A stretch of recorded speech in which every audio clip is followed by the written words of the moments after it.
मोडून उडयल्या।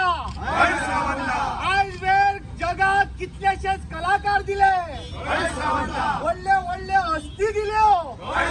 ही कला अकादमी या मिनिस्टरांनी नाका जाल्लो भ्रष्टाचार करून कारभार केल्या।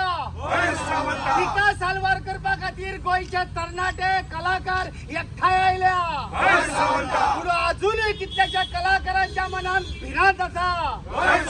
त्या कलाकाराच्या मनातली भिरांत मातशी कुशीक काड आणि तुझी राखण करपाची ताकद, इच्छा प्रत्येक गोंयकाराच्या, प्रत्येक कलाकाराच्या